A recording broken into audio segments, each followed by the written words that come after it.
कुछ अलग सा है, जल्दी से यूज नहीं आता है। लेकिन मार्दव शब्द जो है वो अपने धर्म में आता है, तो ये भी आत्मा का एक गुण है। मार्दव माने क्या होता है? मार्दव भी आत्मा का एक गुण है। जैसे क्षमा है ना, तो वास्तव में क्षमा कहाँ से प्रकट हुई? आत्मा के आश्रय से। और क्रोध कैसे हुआ? आत्मा को भूलने से। यानी ये क्रोध जो है वो विभाव परिणाम है। वैसे ही आत्मा का स्वभाव है मार्दव। मार्दव का मतलब होता है कोमलता, और हम जब इसको भूलते हैं तो हमारे अंदर खड़ा होता है मान। मान मतलब कठोरता। मान का मतलब होता है कठोरता, अकड़ना। तो वो इसलिए कोमलता का नाम मार्दव है। मान कषाय के कारण आत्मा की जो स्वाभाविक कोमलता है उसका नाश हो जाता है। और ये क्यों होती है? कि आत्मा को भूलकर, कल बताया था कि सारे ही दुर्गुण इसलिए प्रकट हुए, सारी कषाय इसलिए प्रकट होती है क्योंकि हम अपने स्वरूप को पहचानते नहीं हैं। बाहर अपने आप को हम बाहर देखते हैं तो बाहर के संयोगों से ही हमको मान खड़ा हो जाता है। बाहर में जो जो चीज हमें दिखती है, अपनी दिखती है, तो हम उसको अपना समझ करके मान करते हैं। यदि हम अपने स्वरूप को, आत्म स्वरूप को समझें तो हमें मान नहीं होगा। अच्छा लगना अलग बात है और उसका मान होना अलग बात है। जैसे कि पड़ोसी का घर है, बहुत अच्छा बना हुआ है, लेकिन हमको उसकी खुशी हो सकती है लेकिन मान नहीं हो सकता। क्यों? क्योंकि वो हमारा नहीं है। अच्छा लग सकता है कि बहुत अच्छा घर बनाया है पड़ोसी ने, उनके घर को देख करके, लेकिन हमें अहंकार हो जाए ऐसा नहीं हो सकता। क्यों? क्योंकि पता है वो हमारा नहीं है। यानी मान का जो बेसिस है वो ये है कि ये मेरा है। तो जो मेरा मान लिया और जिस जिसको मेरा मान लिया, वहीं पर हमें मान कसाई खड़ी हो जाती है। देखिए जैसे होता है ना कि कोई व्यक्ति अच्छी सी ड्रेस पहन कर आया, उससे बोला कि आपकी ड्रेस बहुत अच्छी लग रही है, और उसे मान होने लगता है। क्यों? उसे क्या लगता है ये प्रशंसा ड्रेस की नहीं, जैसे मेरी है। और तो और कोई ने अच्छा सा जूता खरीदा हो, जूता पहनकर आए और कोई बोले कि आपके जूते बहुत अच्छे लग रहे हैं, तो उसको इसका भी मान हो जाएगा, भैया प्रशंसा किसकी है? जूते की है, हमारी नहीं। है ना? कितना अपनापन हमने जिन जिन चीजों से जोड़ रखा है, उन उनके आश्रय से हमको मान खड़ा होता है। और इसीलिए ये इसको कषाय में कहा है। आत्मा के स्वरूप को भूलकर अन्य पर द्रव्यों में अपनापन मानना, इसी के कारण मान खड़ा होता है। चीजें होने से मान नहीं होता है। किसी के पास बहुत बड़ा घर है और उसे मान नहीं भी हो सकता है। ज्ञानी सम्यक दृष्टि जो ज्ञानी है, यहाँ पर जो शब्द है उत्तम मार्दव, यहाँ अकेले मार्दव की बात नहीं, बहुत से लोग ऐसे हैं जिनको देखकर हमें लगता है इनको जरा भी घमंड नहीं है, इतने सरल हैं। हम लोग कहते हैं बहुत ही कोमल स्वभाव वाले हैं, सरल हैं, इनके अंदर जरा भी अहंकार नहीं है। लेकिन जिनवाणी उसको मार्दव नहीं मानती, क्योंकि हो सकता है कि उसे मतलब हम लोगों के अंदर में क्या है, कषाय की तीव्रता को तो हम कषाय समझते हैं, और कषाय की मंदता को हमें कषाय लगती नहीं है। नहीं लगता है कि इसको मान नहीं है। लेकिन वास्तव में यहाँ जिनवाणी के आश्रय से जो उत्तम शब्द है वो ये कह रहा है, जो आत्मा को नहीं जानता उसे नियम से मान होता ही है। वो अपने को या तो छोटा देखता है या बड़ा देखता है, कुछ ना कुछ देख ही रहा है। और जो कुछ भी वो देख रहा है वो किसके आश्रय से देख रहा है? संयोगों के आश्रय से। जैसे किसी ने अपने को सुंदर मान रखा है, तो काय के बल पर? उसका शरीर सुंदर है तो उसने माना है कि मैं सुंदर हूँ। और इसके विपरीत, यदि शरीर सुंदर नहीं है, थोड़े से उतनी खूबसूरती नहीं है, कुरूपता है या कुछ ऐसापन है, तो वो अपने को क्या मानता है कि मैं कुरूप हूँ। तो हमको लगेगा कि सुंदर मानना तो मान है, और कुरूप मानना क्या है? कुरूप मानना भी क्या है? जिनवाणी कहती है वह भी मान है। अब ये कैसा मान है? ये दीनता। यानी हमारा जो मान कषाय का, जो मार्दव का जो आधार है वो ये है कि मैं आत्मा हूँ, मेरा स्वरूप सिद्ध के समान है। संसार में जितनी भी जीव हैं वो भी सिद्ध के समान है। सबको समान देखना, ये है मार्दव धर्म। और उससे बड़ा देखना या छोटा देखना, दोनों से ही मान कषाय का पुष्ट होता है। ये जिनवाणी की ही भाषा है। मतलब कौन माने कि दीनता को भी मान में लिया है। माने दीनता भी नेचुरल भाव नहीं है। यदि चीजों ज्यादा हैं तो मान होता है, तो चीजें नहीं हैं तो भी मान होता है। हाँ, ये है वो दीनता रूप होता है। जैसे जिस किसी के पास पैसा है तो उसे पैसे का मान होता है, और पैसा यदि चला जाए तो अब वो मार्दव धर्म प्रकट हो जाएगा क्या उसको? कि नहीं, अब उसको दीनता आ जाएगी। नेचुरल तो वो नहीं रह पाएगा। तो ये यही मान कषाय है। यानी जैसा है वैसा समझना वो मार्दव है। मैं जीव हूँ, सिद्धि के समान हूँ और सभी जीव जीव हैं, ये जो भावना है वो सम्यक दृष्टि को ही हो सकती है। इसको कहते हैं द्रव्य दृष्टि। ये जिनवाणी की द्रव्य दृष्टि है। अपने को द्रव्य से देखो तो मैं जीव हूँ, और मैं जीव हूँ तो संसार के जितने भी जीव हैं वो भी जीव हैं। तो वो अपने को जीव देखता है तो उसे अपनी अनुभूति होती है तो सिद्ध के जैसी होती है। तो सभी जीव भी उसे सिद्ध के जैसे दिखते हैं स्वभाव के अनुसार। यहाँ जो मार्दव है, जो सहजता है, वो केवल मनुष्यों के प्रति ही नहीं, सभी जीवों के प्रति भी उसका व्यवहार माने अंतरंग में श्रद्धा उसे ये होती है कि ये भी जीव हैं, ये भी सिद्ध के समान है। और हमारी जिनवाणी तो कहती मान का आधार ही क्या है। क्योंकि हो सकता है रत्नकर्ण सापकाचार में आया है कि कुत्ता भी देव हो जाता है और देव भी कुत्ता हो जाता है। संयोगों का क्या भरोसा। जैसा जैसा कर्म का उदय आता है वैसे संयोग मिलते चले जाते हैं और बदलते जाते हैं। तो क्या होगा कि जो अपने को बाहर के संयोगों से यदि मान करेगा तो उसको दुखी होना तय है। क्योंकि संयोग कभी भी स्थायी रहते नहीं है, क्षणिक हैं। जब जैसे हम लोगों ने 10 लक्षण पर्व की आपने पूजा भी पढ़ी होगी, जो ध्यानत राय जी की लिखी हुई है, तो उसमें उन्होंने कहा ना, उत्तम मार्दव गुण मन माना, मान करण को कौन ठिकाना, बस्यो निगोद माहिते आया, दमरी रूकन भाग दिखाया। ये जो पूजा पढ़ते होंगे तो आपको उसका अर्थ भी पता होगा।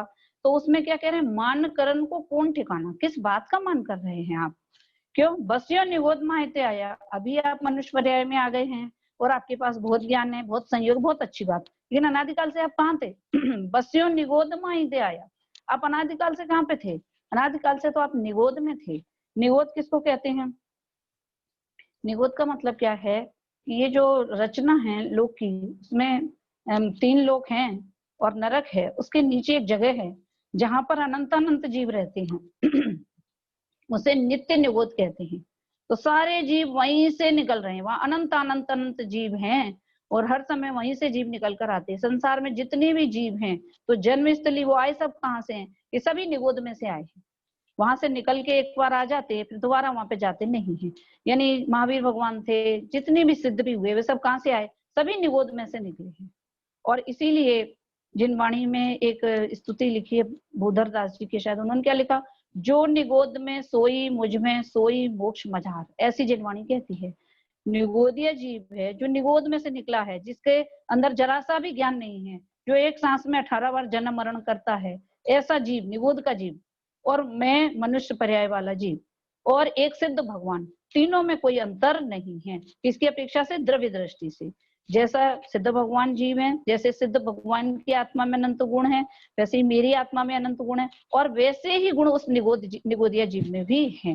निकलता है बाहर, फिर एक इंद्रिय यदि छेड़ाला यदि पड़ी हो तो उसमें सब बताया है कि फिर क्या करते हैं कि 4 गति में घूमते हैं और घूम करके क्या करते हैं, घूमते रहते हैं। अच्छे भाव किए तो स्वर्ग में या मनुष्य गति में, खराब भाव किए तो नरक में, त्रिंच गति में, ऐसे चारों गति में घूमता हुआ जीव। और यदि सम्यक प्राप्त नहीं करता है, यानी वो अपने आप को आत्मा नहीं दिखता है, तो फिर क्या होता है, दोबारा से निगोद में चला जाता है। ये करुणा योग की जो बातें हैं वो बिल्कुल समझने लायक हैं। बताया है 2000 सागर के लिए जीव निकलता है निगोद में से और चारों गतियों में घूमता है। 2000 सागर, हालांकि ये बहुत लंबी अवधि है लेकिन फिर भी अनंत काल के सामने बहुत थोड़ी है। और उसके बाद में या तो जीव सम्यक दर्शन प्राप्त करके सिद्ध बन जाए, और यदि सम्यक प्राप्त नहीं किया है और मिथ्यात्व ही है तो फिर वो घूमकर दोबारा से निगोद में चला जाता है। लेकिन वो नित्य निगोद में नहीं जाता, जिस निगोद में जाता है उसे इतर निगोद कहते हैं। फिर निगोद में क्या है कि जीव बार बार जन्म मरण करता रहता है और उसे एक इंद्रिय पर्याय कह सकते हैं। आलू वगैरह जो है, आलू है उसके अंदर में कहते हैं आलू के सुई चुभोने पर, आलू के अंदर अपन सुई चुभोते हैं और उसकी नोक पर जो रस आता है, अब कितना रस आएगा अपन सुई की नोक पे लगाएंगे, जितना भी रस है, हमको तो वो रस भी ठीक से दिखाई ना दे। जिनवाणी कहती है कि उसमें अनंत जीव हैं, उस आलू के एक रस में जीव है, इतने हैं अनंत, और उसकी गिनती भी है कौन से अनंत हैं। जितने सिद्ध हो गए हैं, जितने सिद्ध हो गए हैं उनसे भी अनंत बने जीव उस आलू के रस में हैं। ये जिनवाणी का वचन है। अब इसे हम अपने आप बुद्धि से नापना चाहेंगे तो ये मुश्किल है, क्योंकि जिनवाणी सर्वज्ञ भगवान की कही वाणी है, इसलिए निशंकित, शंका नहीं करना।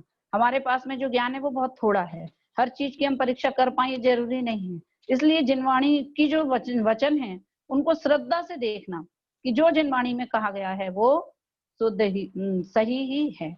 तो ऐसी धारणा यदि हम करते हैं तो निगोद में से निकल करके आए, वस्यो निगोद मायते आया, कि वहां से निकल करके आए हो। आज 4 दिन की चांदनी है ये मनुष्य गति भी। उस दिन बताया था कि पर्याय बुद्धि क्या है, मिथ्यात्व माने विपरीत मान्यता के कारण हमको ऐसा लगता नहीं है कि ये क्षणिक है।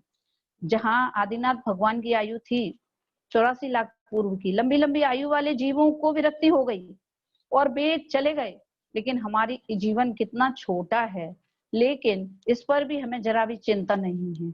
और हमको क्या लगता है अभी तो बहुत टाइम पड़ा है, जबकि माहौल ऐसा है कि कितने लोगों को हम अपने सामने जाते हुए देख रहे हैं और कितनी विपरीतता देखते हैं, लेकिन फिर भी हमारे अंदर ऐसी कठोरता है कि उसका नाम है मान, कि हम जरा भी अपने आत्महित के लिए भी चेतते नहीं हैं, तो आराम से सोए रहते हैं। मतलब हमको लगता ही नहीं है कि जीवन थोड़ा अभी तो बहुत लंबा समय है, अभी क्या, अभी तो बचपन है, अभी तो जवानी है, तो अभी तो टाइम है, अब बूढ़े हो जाएंगे तब करेंगे धर्म। तो ऐसा वो समझते हैं। लेकिन जब तक संस्कार यदि युवावस्था में न डाले जाएं और सोचा जाए कि हम सीधे ही धर्म बुढ़ापे में कर लेंगे, तो ये मान्यता बिल्कुल सही नहीं है। वहां पर अपने शरीर भी अपने हिसाब से काम नहीं करता है, बुद्धि काम नहीं करती है, निर्णय लेने की क्षमता नहीं होती है, और तो फिर हम कैसे ये सब समझ पाएंगे। इसलिए हमको ये बात समझना चाहिए। तो उसमें कह रहे दमरी रूकन भाग का, एक उसकी भी लाइन का अर्थ करें, दमरी रूकन भाग विकाया, एक ये शब्द भी आता है, तो आपने पूजा में तो पढ़ा होगा, तो उसका अर्थ शायद बहुत लोगों को नहीं भी पता होगा। तो उसमें क्या कह दिया कि मान कसाय जो है वो क्या है, जीव को क्या लगता है कि मैं भी कुछ हूं, मुझे बुलाना चाहिए हर चीज में। आज मनुष्य गति में सबसे ज्यादा यदि हावी कुछ है तो वो है मान कसाय। जितना भी दुख है हमें अभी मान का ही है। रायचंद जी हुए हैं पंडित, वो गांधी जी के गुरु माने जाते हैं रायचंद जी, पंडित रायचंद जी, तो आपने उनका नाम सुना होगा। उन्होंने क्या कहा, यदि मान नहीं होता तो मनुष्यों को यही मोक्ष हो जाता। इतना कहा उन्होंने कि मनुष्य गति में इस पंचम काल में भी मोक्ष हो जाता। क्यों? क्योंकि यदि मान नहीं होता, सारी लड़ाई मान की है। हमें क्या है, खाने पीने की कमी किसी को पास नहीं है, लेकिन कमी किस बात की, दिखना चाहिए। हम हमेशा दिखने जो है उससे बढ़कर दिखना चाहिए, इसका नाम मान है। सरलता नहीं है, सहजता नहीं है। और ये जितना भी स्टेटस मेंटेन करना, अपने आप को कुछ समझना, ये सब मान कषाय के अंतर्गत आता है, और हमको पता तक नहीं चलता है कि ये कषाय है। इसको तो हम स्वाभिमान समझते हैं, क्रोध को तो कषाय सभी समझते हैं, लेकिन पता नहीं क्यों मान से सब लोगों को बहुत प्रेम है, बहुत अच्छी लगती है कि सब लोग हमारा सम्मान करो। और मान नहीं किया, झगड़े सारे इसीलिए है, रिश्ते टूट जाते हैं। क्यों?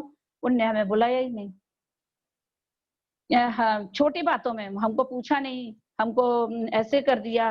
तो ये सारी जो झगड़े हैं, सारा आजकल जितने भी प्रॉब्लम है वो मान के लिए ही है। और ये पंचम काल की भी कुछ ऐसी बलिहारी है कि अभी लोगों में बड़ी कठोरता हो गई, छोटी ईगो जिसको कहते हैं कि ईगो, छोटी छोटी बातों में हमारा ईगो हर्ट हो रहा है और हम दुखी हो रहे हैं उसी की वजह से, क्योंकि ईगो की वजह से।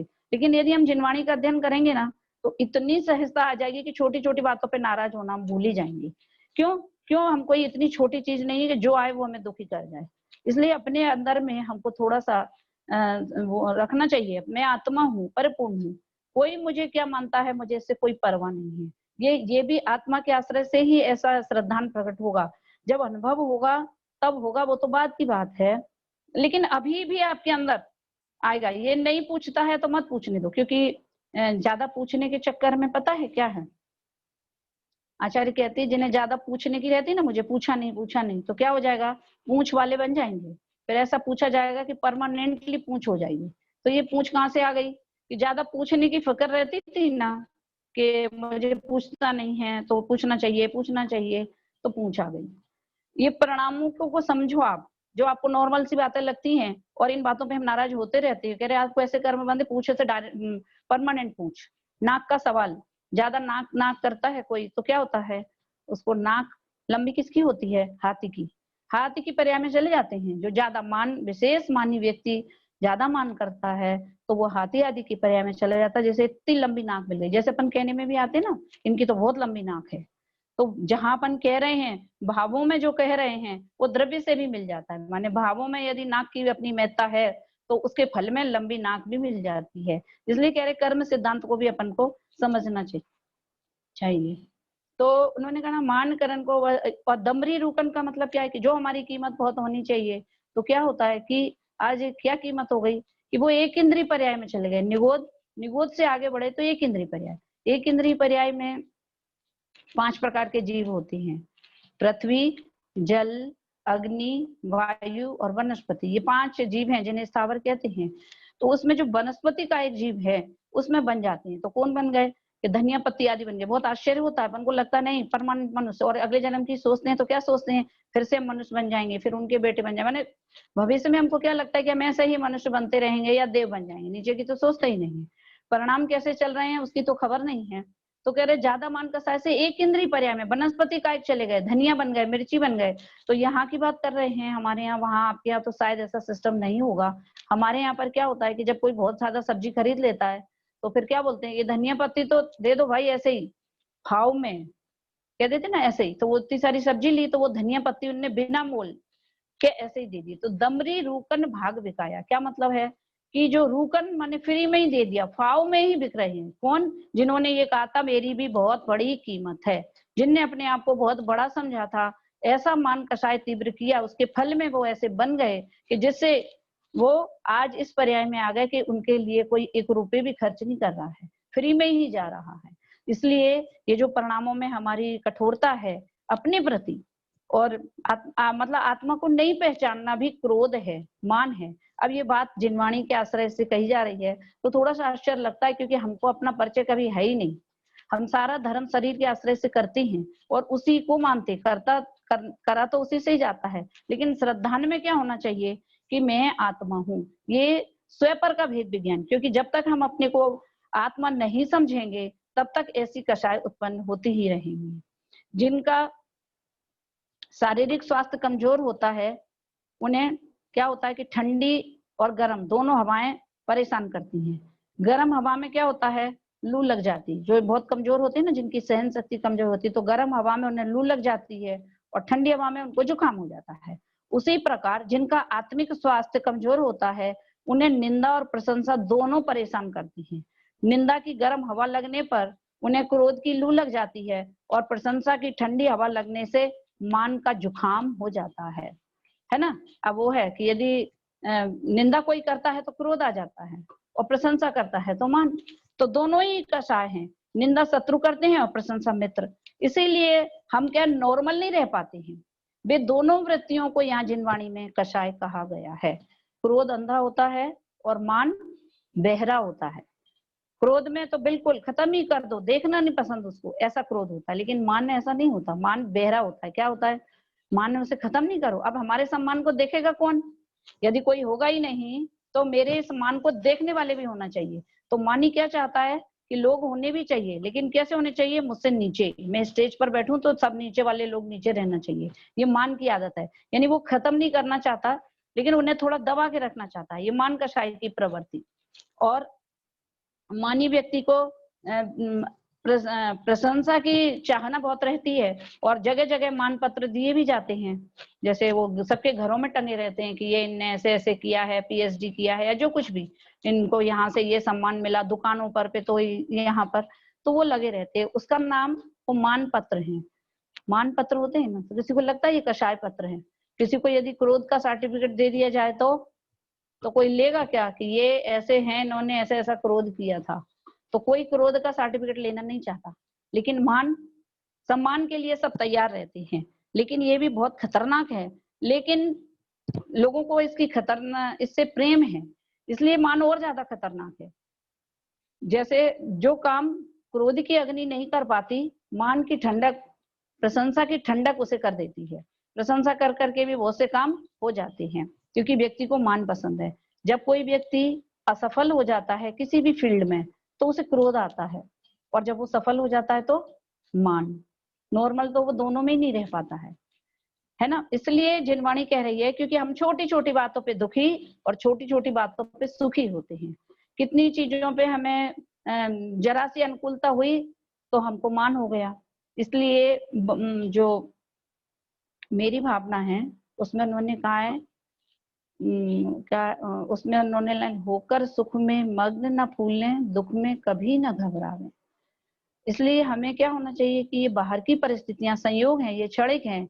यदि विपरीत हैं, बहुत अनुकूल हैं, तो खुद से बहुत ज्यादा प्रसन्न नहीं होना चाहिए, प्रसन्न तो होना चाहिए, लेकिन ऐसे नहीं प्रसन्न हो जाना चाहिए कि हम उसमें मान में पड़ जाएं या अपने स्वरूप को ही भूल जाएं। और विपरीत हो जाए तो क्षणिक है।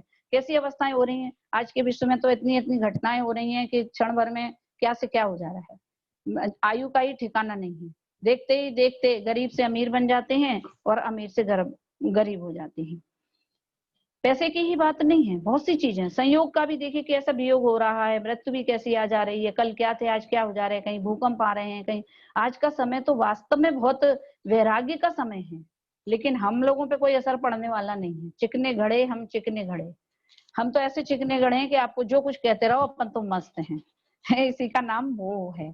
कोई बात नहीं, हमने सुना नहीं है ना, समझा नहीं है ना, इसलिए जब हम बार बार इन बातों को सुनेंगे समझेंगे तो हमारे मोह में थोड़ी सी कमी आएगी। मान कैसा है, मीठा जहर है, मिलने पर अच्छा लगता है परंतु वास्तव में ये बहुत दुखदायक है। इसलिए रत्नकर्ण सापकाचार्य जी में मान मान के लिए बताया कि मान 8 प्रकार का होता है। 8 प्रकार का होता है माने 8 पदार्थों के आश्रय से होता है। तो उसमें उन्होंने श्लोक लिखा था, तो उसमें 8 प्रकार कौन कौन से बताए? ज्ञान का मद, पूजा का मद, कुल का मद, जाति का मद, बल का मृद, तप का मृद और शरीर का रिद्धि का, तप का और शरीर का। इन 8 वस्तुओं के आश्रय से मान किया जाता है। यानी ज्ञान हो जाता है तो ज्ञान का मद, पूजा माने हमारी प्रतिष्ठा बहुत है तो इसका, कुल का, जाति का, और इस तरह से हमें ये मद होते हैं। क्यों होते हैं? क्योंकि हम जो हमें मिलता जाता है उसके आश्रय से हमें मान होता जाता है। सबसे पहले उन्होंने लिया ज्ञान का मद। और वैसे गतियां 4 हैं, पता ही है, मनुष्य गति, देव गति, त्रियंच गति और नरक गति। गतियां 4 हैं और कषाय भी 4 है। मनुष्य गति में मान, नरक गति में कौन सी कषाय प्रमुख है? वहां लड़ते ही रहते हैं तो क्रोध कषाय प्रमुख है।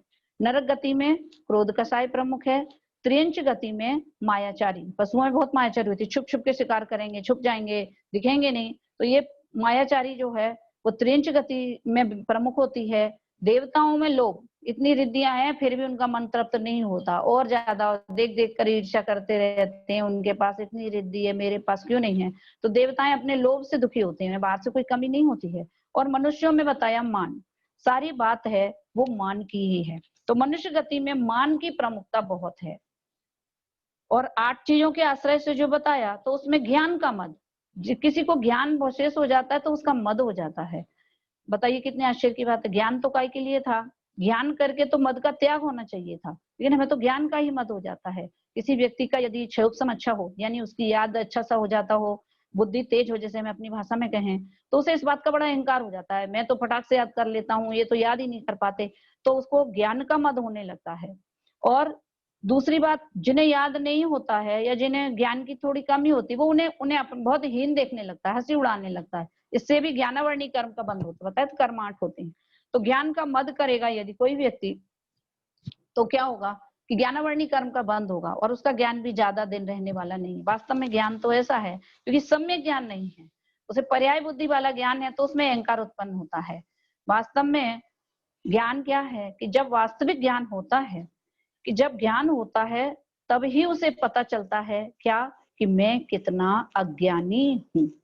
जब ज्ञान हुआ तब उसको पता चलता है कि मैं कितना अज्ञानी हूँ। बाकी उसके पहले तो उसे ज्ञान का मद ही होता है। थोड़ा सा भी ज्ञान हो जाए किसी भी फील्ड में, पढ़ाई में, या कोई जल्दी एक बार में पास कर लेता है सीए वगैरह, तो उसे उस तरह का मत हो जाता है।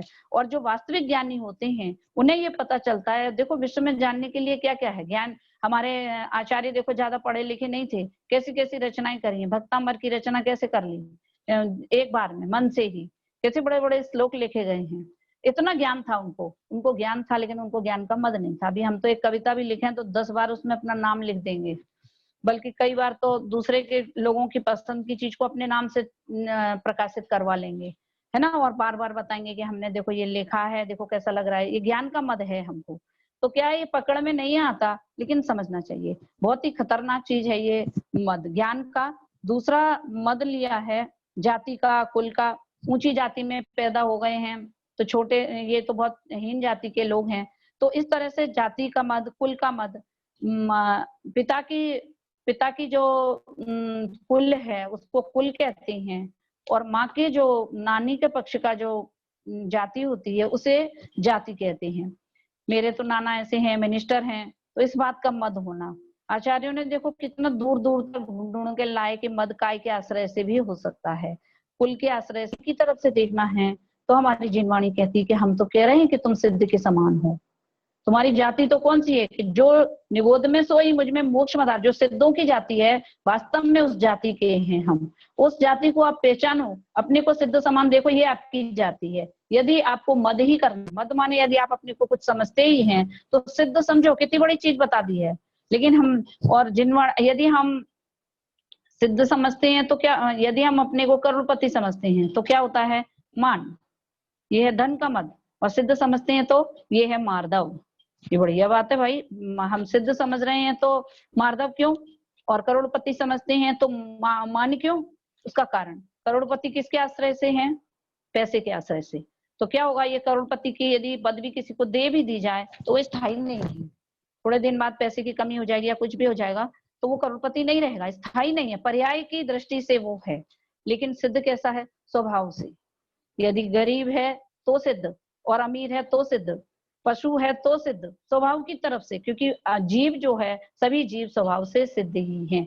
तो इससे कभी हमारा मान भंग नहीं होगा। जो अपने को सिद्ध समझेगा तो गरीबी में अमीरी में दोनों में भी एक समान रहता है। इस प्रकार से। और एक पैसे का मद, वो तो सबको पता है। शरीर का मद, अपने को बहुत सुंदर समझना।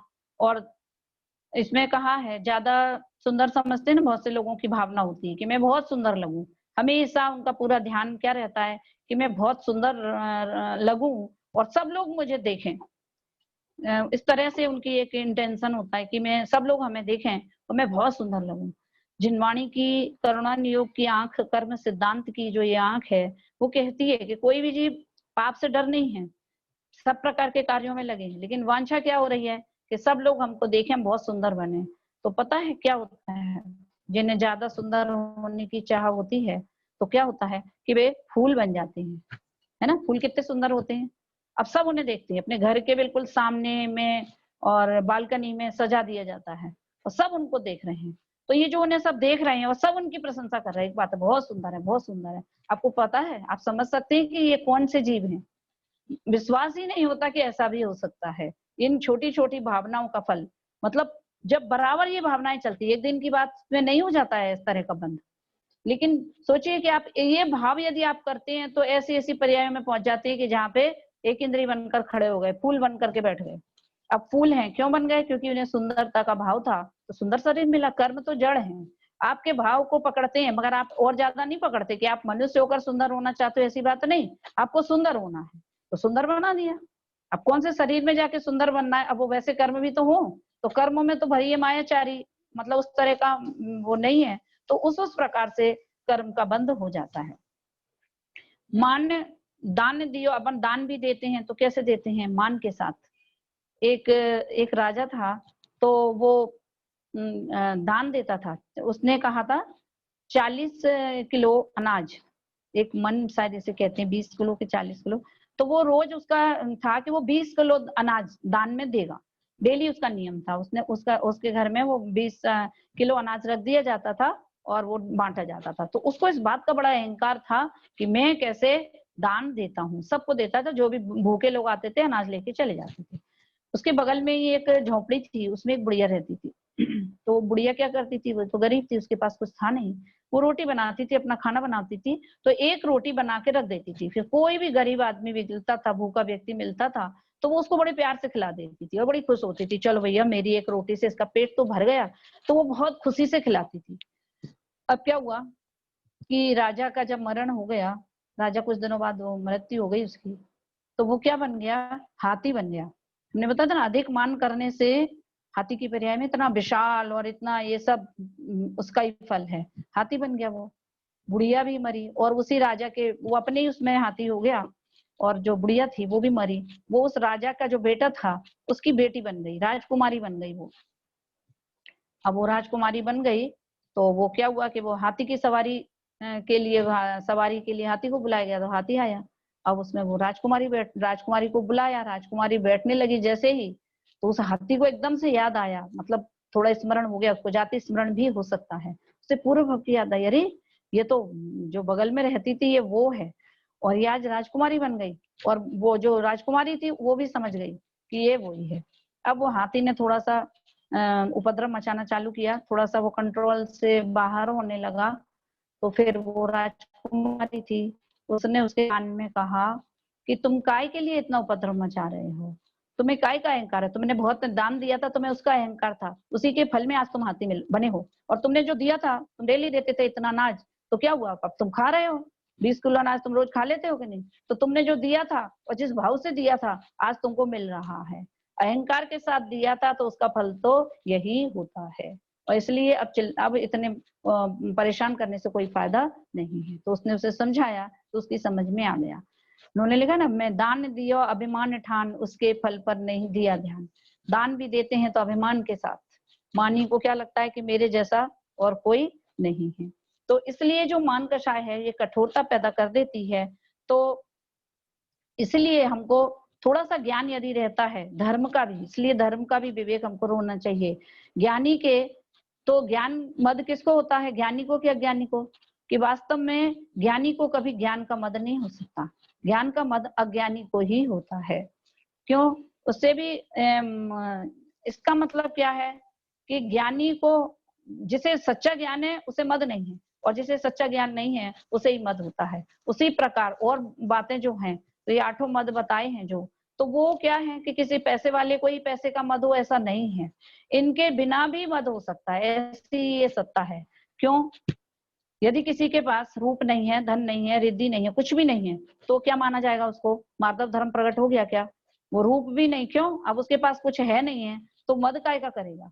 तो जिनवाणी कहती है कि मद करने के लिए किसी भी चीजों का होना जरूरी नहीं है, इनके बिना भी वो मान कर सकता है। अभिमान और दीनता दोनों में अकड़ होती है। मार्दव धर्म की कोमलता, एक आगे को झुक जाता है ऐसे, और दीन है वो क्या होता है, नीचे की तरफ झुकता चला जाता है, और वो पीछे की तरफ झुकता चला जाता है। इसीलिए सीधे तो दोनों ही हैं। जैसे रावण है, मान के लिए नाम आता है, किसका आता है, रावण का।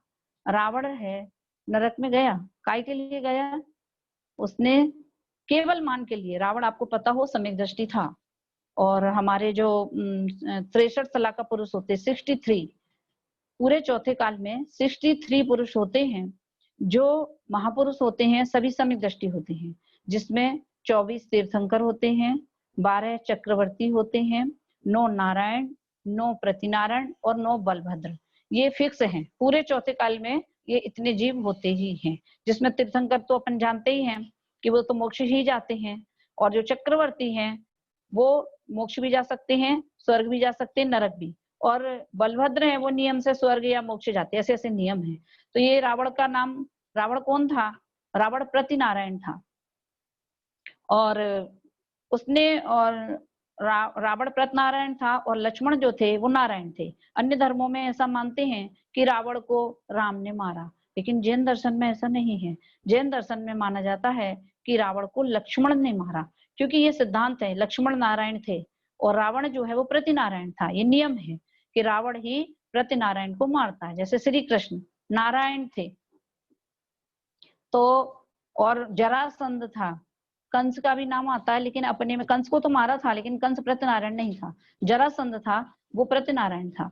तो कृष्ण ने उन्हें मारा था, और वैसे ही लक्ष्मण ने रावण को मारा था। तो रावण को पता ही है, सारी स्टोरी तो मालूम है ही।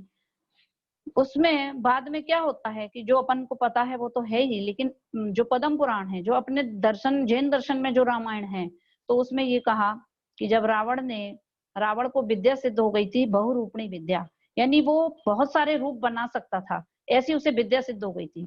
तो तब सबको बहुत मुश्किल थी विद्या, इतने युद्ध के बीच में भी उसने एकाग्र होकर 8 दिन में शांतिनाथ भगवान के मंदिर में बैठकर उसने ऐसी साधना की कि उसको वो विद्या सिद्ध हो गई। उस विद्या के बल से क्या हुआ कि एक रावण को तो मारा नहीं जा सक रहा, और ऐसे 1000 रावण बना ले, ऐसी उसको विद्या सिद्ध हो गई, जगह जगह रावण ही दिखाई दे। तो अब बहुत ज्यादा सबको डर लग गया कि अब ये निश्चित ही जीतेगा। तो जब ये बात सीता जी को पता लगी, और सबने कहा अब तो रावण का जीतना तय है, अब राम मिल नहीं पाएंगे। तो जैसे ही सीता जी को ये बात पता लगी तो रावण भी ये बताने के लिए सीता जी के पास गया और उसने बोला कि तुम अब काय बात का ये कर रही हो, राम तुमको अब मिलने वाले नहीं है, अब तो मुझे वो विद्या सिद्ध हो गई, अब तो मैं उनको मार ही दूंगा, इसलिए तुम अब उनका ख्याल छोड़ दो। तो सीता जी ने जब ये बात सुनी तो उनको लगा कि राम पता नहीं मुझे मिल पाएंगे कि नहीं। तो उन्होंने एकदम रोते हुए ये कहा कि हे रावण, तुम्हें राम मिले, मुझे यदि लग रहा है कि वो मुझे नहीं मिलेंगे, यदि तुम्हें वो मिलेंगे और तुम उनको मारोगे यदि, तो तुम उनसे बस एक बात कह देना कि सीता ने तुम्हारे सिवाय कभी किसी की इच्छा नहीं की है, और यदि तुम नहीं रहोगे तो सीता भी नहीं रहने वाली है। ये बात, मेरा संदेश तुम राम को जरूर दे देना। बस इतना कह करके वो चली गई। तो जब रावण ने ये शब्द सुने तो वो वैसे ज्ञानी था, वो तो एक उदय आता है तीव्र, तब बुद्धि भ्रष्ट हो जाती है, तो वैसा हो गया था। जब उसने सीता के ये वचन सुने तो उसको एकदम रियलाइज हुआ, अरे ये कितना राम को चाहती है, मैंने बहुत गलत किया, नहीं नहीं ये ठीक नहीं है। उसको रियलाइज हो गया कि वो गलत है। वास्तव में जो स्त्री अपने पति को इतना चाहती है और मैंने जबरदस्ती ऐसे कर दिया, ये मैंने ठीक नहीं किया। उसको लगा मुझे सीता को वापस कर देना चाहिए, ऐसा उसे विचार आया। लेकिन कब आया? जब वहां युद्ध हो रहा है, सब सेना आमने सामने खड़ी है, और अब मैं सीता को वापस करूंगा तो लोग समझेंगे कि इसने राम के डर से सीता को वापस कर दिया, इसलिए मैं सीता को तो वापस कर दूंगा, लेकिन कब? जब मैं जीत जाऊंगा तब। तो ये हुआ मान। तो उसने कहा कि जब मैं जीत लूंगा तब मैं सीता को वापस कर दूंगा, मैं सीता को नहीं रखूंगा। जो स्त्री है, क्योंकि वो ज्ञानी था, सम्यक दृष्टि था, लेकिन कोई बुद्धि का वो आता है ना होनहार, या फिर कहो कि वो प्रतनारायण था और प्रतनारायण नियम से नरक में जाते हैं, तो उनकी बुद्धि वैसी ऐसी हो जाती है। तो इसलिए रावण ने ऐसा सोचा और उसके बाद वो युद्ध में मारा गया, वो तो सबको पता ही है। तो हमारे धर्म में कुछ बातें हैं जो जैन रामायण के बारे में लोग बहुत कम जानते हैं। जैसे क्या जानते हैं? कुंभकर्ण था, वो 6 महीने सोता था। ज्यादातर टीवी पे भी दिखा देते हैं, आप लोगों ने पता नहीं देखा है कि नहीं, या सुना तो होगा ही, देखा भी होगा। तो ये कुंभकर्ण, मेघनाथ और ये सब की ऐसी भयानक भयानक शकल बना देते हैं और बता देते हैं कि रावण तो राक्षस था और ये सब भी राक्षस थे, वो सब के सब युद्ध में मारे गए। लेकिन जिनवाणी में ऐसा, अपने जैन दर्शन में ऐसा नहीं है। कुंभकर्ण भी सम्यक दृष्टि था और बहुत सच्चा श्रावक था। रावण भी राक्षस नहीं था। रावण जो है वो बहुत सुंदर था, लेकिन उनके कुल का नाम राक्षस था। उनके उनके कोई दादाजी थे, उनका नाम राक्षस था उस टाइम में, तो वो उनके कुल का नाम राक्षस चला। इसकी वजह से उनका नाम, उन्हें राक्षस कहने लग गए। जैसा उनका कुल का नाम था तो उनका उनका नाम ही हम लोगों ने राक्षस रख दिया और दशानन कह दिया। तो दशानन जिन दर्शन में ऐसा कहते, जैन वाणी में ऐसा आता है, उसे दशानन क्यों कहा गया? अपन जो रावण की कोई भी तस्वीर बनाता है या ये जलाते हैं जब, तो क्या करते हैं, उसके 10 रूप बना देते हैं। तो वो कह रहे 10 मुंह वाला, ऐसा नहीं है। रावण बहुत सुंदर था। वो जब जन्मा था तो उसके पास में उसके गले में जो एक माला पड़ी हुई थी बहुत सुंदर मणियों की, तो वो पास में ही थी, तो उसमें उसके 10 मुंह दिख रहे थे। जैसे होता है ना कांच में रिफ्लेक्ट होकर दिखता है, तो 10 मणियों की माला थी, तो जब उसमें वो दिख रहा था तो ऐसा लग रहा था कि जैसे उसके 10 मुंह हैं। उसका चेहरा खुद अपनी माला में जब दिख रहा था तो कैसा लग रहा था कि 10 मुंह वाला दिख रहा था। तो उसका नाम दशानन था। ये रावण तो बहुत बाद में रखा गया, वास्तव में उसका असली नाम दशानन था। लेकिन वो 10 मुंह बस उसका नाम मिल गया और राक्षस उनका वंश मिल गया, तो हम लोग तो कल्पना करने में माहिर है ही। तो क्या कर लिया, ऐसे हनुमान को क्या कह देते हैं कि हनुमान बंदर थे, हैं? अब बताइए, हनुमान को यदि बंदर मानेंगे तो बंदर कैसे होते हैं? हमारे हिसाब से कामदेव थे, जिनवाणी के हिसाब से कामदेव किसको कहते हैं? जो बहुत सुंदर हो। और ये भी 24 होती हैं, जैसे तीर्थंकर 24 है तो यहाँ भी कामदेव 24 है। तो हनुमान कामदेव थे, बहुत सुंदर थे। लेकिन आज उनकी जो बना दिया गया है जो रूप, वो कैसा बना दिया है बताइए। अब हम क्या समझते हैं कि वो देवता थे और मुंह कैसा बना दिया, बंदर जैसा। देवता भी बहुत सुंदर होते हैं। ये उनकी वास्तव में देखा जाए तो कहना चाहिए बहुत विपरीतता है। किसी का भी मुंह बंदर जैसा बना दिया जाए, एक फोटो भेजी जाए, देखिए ये आपकी फोटो, और चेहरे पे क्या बना दिया, बंदर जैसा, जैसा अपन हनुमान जी का बना देते हैं और वैसा चेहरा बना दिया जाए, तो उसको अपनी प्रशंसा लगेगी कि निंदा लगेगी? बताओ कैसा लगेगा उसको कि देखिए ये आपकी फोटो मैंने बनाई है, ये देखिए, और कैसी है, आपको सब लोग बहुत पूजा कर रहे हैं, बहुत अच्छी लग रही है, देखिए आपकी पूजा हो रही है। लेकिन चेहरा कैसा है कि बंदर जैसा, तो किसको अच्छा लगेगा? बोला भैया पूजे या न पूजे, पर भैया मेरा चेहरा ऐसा किसी को मत दे देना। अपनी फोटो जरा सी खराब आ जाए तो कोई बिल्कुल भी उसको कहता है इसको आप कहीं वायरल नहीं कर देना, उस फोटो को डिलीट कर दो। हम अपने चेहरे पर जरा सी भी कुछ विकृति हो जाए उस फोटो को देखना पसंद नहीं करते, फट से डिलीट करते हैं। और जो हनुमान इतने सुंदर थे, उनका हम बंदर जैसा चेहरा बना करके पूजा करते हैं, उनको भगवान मानते हैं। हनुमान जी यदि वास्तव में ही हो तो उन्हें अच्छा लगेगा कि बुरा लगेगा? आप हनुमान जी की जगह अपने आप को रख के देखकर जवाब देना, है ना? अच्छा लगेगा कि बुरा लगेगा? पूजा कर रहे हैं ये तो बहुत उनको अच्छा समझ में नहीं आएगी, मगर मेरा चेहरा ऐसे कैसे बना दिया आपने? तो जो ये जो भ्रांतियां चलती हैं, बताइए, बिल्कुल एक चली आई तो चली आई, और किसी से कह दो आप तो बिल्कुल बंदर जैसे हो, तो उसे क्या लगेगा? खुश हो जाएगा बहुत। या कहीं कह दो पूरे हनुमान जी लग रहे हो, बताओ क्या होगा? अच्छा लगेगा कि बुरा लगेगा? बताइए। आप हनुमान जी जैसे लगना नहीं अच्छा लगना हमको अच्छा लगता, तो हनुमान जी का ऐसा चेहरा बनाकर हम ये उम्मीद करते हैं कि वे खुश हो जाते हैं, तो इससे बढ़कर बताओ क्या हमारी बुद्धि को क्या कहें? है ना? और आप देखना चाहिए, हर चीज को अपने ऊपर रख के देखोगे तो आपको पता चलेगा। कोई भी व्यक्ति अपना ऐसा चेहरा देखना पसंद नहीं करता है, और हमने ऐसे ऐसे रूप बना दिए, वो भी वानर जाति। उनके भी उनका जो झंडा था उस पे बंदर बना रहता था, तो इसलिए उनके वंश का नाम वानर वंश के थे, तो उनको बंदर ही बना दिया। गणेश जी को हाथी बना दिया। देवताओं की ऐसे ऐसे रूप हम जो बनाते हैं, वास्तव में ये भी बहुत विराधना होती है। ऐसी ऐसी कथाएं उनसे जोड़ दी कि ऐसे उनने हाथी का वो पार्वती जी ने वो कह दिया, पता नहीं क्या, उनका सिर काट दिया गणेश जी का, तो वो शंकर जी ने, तो फिर उनने कहा कि वो रोने लगी, तो उनने कहा इसको ये जो बालक को क्यों मार दिया आपने? तो उनने पार्वती ने उनको पता, आपको पता होगी शायद ये स्टोरी, ज्यादातर है, तो वो पार्वती ने कहा कि कोई चीज को अंदर मत आने देना, शंकर जी आए, तो तो वो गणेश जी बाहर बैठे थे, तो उनने उनको अंदर नहीं जाने दिया। शंकर जी को बड़ी गुस्सा आई और उनने उसको मार दिया। पार्वती जब आई तो उनने देखा कि ये ऐसा कर दिया, तो उनने को बहुत रोने लगी, तो उनने कहा अब इसको जिंदा करो। तो जिंदा कैसे होएगा? तो उनने कहा कि अब ये जिंदा नहीं हो पाएगा, यदि किसी का सर इसके सर पे लगा दिया जाए जो हाल ही जन्मा हो, तब ये बच सकता है। तो एक हाथी का बच्चा जो जन्मा हुआ था, तुरंत उसका सर काट के यहाँ पे लगा दिया। बताइए, ये सब हिंसक बातें हैं कि नहीं? हिंसा होती है कि नहीं? उस हाथी के बच्चे का क्या कसूर था? लेकिन अन्य धर्मों में भगवान को सब माफ, कुछ भी करें फिर भी वो भगवान। मगर जैन दर्शन ऐसा नहीं है। आप जैन धर्म को समझेंगे तो उसका न्याय आप समझेंगे तो आपको पता चलेगा कि जैन धर्म क्या है। हमारे यहाँ पर आपने इस कहानी सुनी होगी कि आदिनाथ ने जब खेती करना सिखाया था, तो उन्होंने बैलों को जो बैल जब खेती करते थे तो वो घास खा लेते थे, जो जो चरते चरते जो वहां पर जो लगा रहता था अनाज उसे खा लेते थे। तो उन्होंने उपदेश दे दिया कि किसानों ने जाके बोला कि भाई ये तो खा लेते हैं, तो ये चलते ही नहीं है, तो खाने में लग जाते हैं। उन्होंने कहा कि तुम इसके मुंह पे पट्टी बांध दो। गायों के मुंह पे एक बांधा जाता है, जाली जैसी होती है, मुंह पे बांध देते। उन्होंने कहा आप जब इनको खेती में चलाओ तो क्या करो कि इनके मुंह पे पट्टी बांध दो, वो मुसीका जिसको बोलते वो बांध दो। बांध दिया। अब वो खेत आराम से चलने लग गए। अब क्या हुआ कि वो उस टाइम के लोग इतने भोले थे कि उनने बांध तो दिया इसमें मुंह पर, और खोला था ही नहीं। क्यों? उन्हें कहा ही नहीं था। ऐसे तब ऐसे सरल लोग थे, एक आदिनाथ के टाइम पे और एक भगवान महावीर के टाइम पे। ये दो टाइम पे ज्यादा प्रॉब्लम हुई। आदिनाथ के टाइम पे इतने लोग सरल थे कि यदि कह दिया बांध दो तो वो बांध देंगे, फिर वो खोलेंगे ही नहीं। क्यों? आपने कही ही नहीं। अब वो बेचारे बैल जो थे वो बंधे ऐसे ही। अब उनको खाना दिया जा रहा है, वे खा नहीं रहे। अब वो जाके वो फिर दूसरे दिन वो पहुंचे राज दरबार में, बोले महाराज वो बैल तो खाना ही नहीं खा रहे। बोले क्यों नहीं खा रहे? तो बोले तुमने जो पट्टी बांधी थी वो खोली थी कि नहीं? कि वो नहीं खोली हमने। अरे तुमने क्यों नहीं खोली, वो कैसे खाएंगे? तो वो आपने बताई नहीं थी। अब वो घर पे आए तब उन्होंने पट्टी खोली। तो क्या हुआ? तो कहते हैं जैन दर्शन का आप सिद्धांत समझिए। तो उन्होंने क्या किया, बैलों के मुंह पर पट्टी बांध दी, उनके भोजन में अंतराय कर दिया। कितने घंटे? 6 घंटे। 6 घंटे 8 मिनट का टाइम था, इतने समय तक वो बैल भूखे रहे।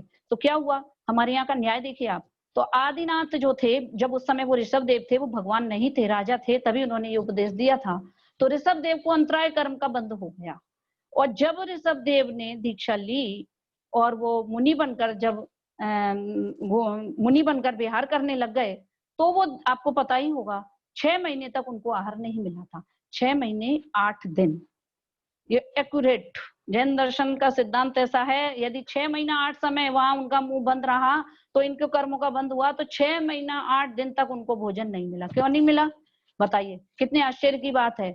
जो देवता भगवान के जन्म से 6 महीना पहले उनके कल्याणक मनाने आए। इंद्र उनके अयोध्या में, आपको पता होगा जब भगवान तीर्थंकर का जन्म होता है उससे पहले 6 महीना वर्षा होती है रत्नों की, तो रत्नों की वर्षा करने आए। कब? वो गर्भ में भी नहीं आए थे, उसके पहले 6 महीना पहले से। फिर गर्भ कल्याणक मनाया, फिर उनका जन्म कल्याणक मनाने आ गए और दीक्षा कल्याणक मनाने भी आ गए। जब उन्होंने दीक्षा ली तो दीक्षा कल्याणक मना के चले गए। और उसके बाद वो देवताओं ने कोई खबर नहीं ली, किसी ने खबर नहीं ली, भरत ने खबर नहीं ली। सबको बहुत दुख तो हुआ कि ये दीक्षा लेके कैसे चले गए, लेकिन किसी ने खबर तक नहीं ली। कोई उनको आहार की विधि कोई जानता नहीं था, क्योंकि वो पहले मुनि बने थे, क्योंकि वो काल का प्रारंभ था, उसके पहले भोग भूमि थी। तो पता ही हो 3 काल तक भोग भूमि थी, तो कोई मुनि बनते ही नहीं थे, तो पहले मुनि बने, तो किसी को आहार की विधि पता ही नहीं थी। जबकि उन्होंने अपने बच्चों को सिखाया था, जब सब शिक्षा दी थी तो अपने बच्चों को पता था, लेकिन किसी ने सुध ही नहीं ली। 6 महीने 8 दिन तक किसी ने उनको विधि नहीं मिली। क्यों नहीं मिली? 6 महीने का तो उन्होंने नियम ले लिया था, आपको पता होगा। 6 महीने तो जब उन्होंने दीक्षा ली तो उन्होंने नियम लिया कि मैं 6 महीने तक आहार नहीं करूंगा, तो 6 महीने तो वो बैठे रहे।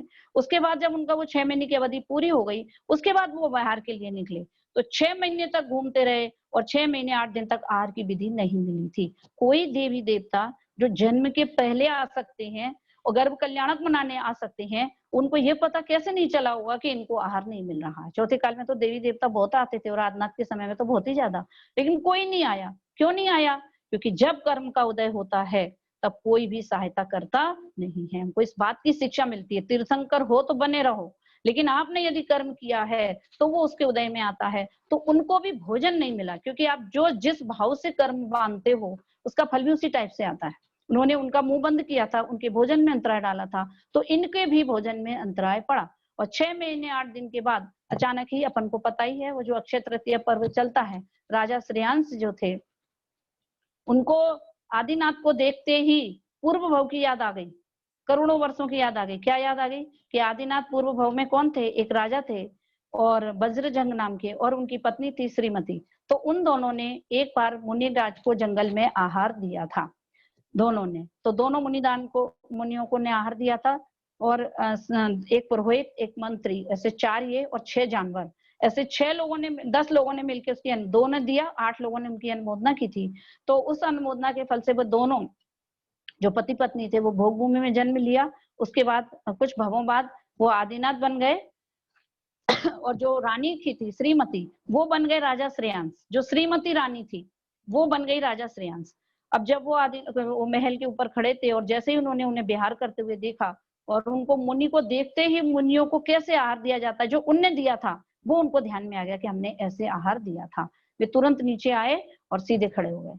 ओम नमोस्तु नमोस्तु नमोस्तु, जो अपनी विधि है वैसे ही उन्होंने नमोस्तु नमोस्तु करके जो पड़गाया, तो वो भूमि जैसे ही वो आए और उन्होंने वहां पे नमोस्तु नमोस्तु, राजा श्रेयांश और उनके भाई थे बड़े, दोनों भाइयों ने मिलकर उनको आहार के लिए पड़गाया और उनको आहार दिया।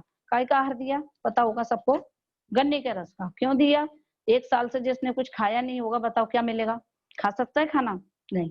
इसलिए क्या हुआ, उनको गन्ने का रस का आहार जो तुरंत तैयार था उन्हें वो दिया गया। और उस दिन से एक पर्व चल पड़ा, पता होगा कौन सा?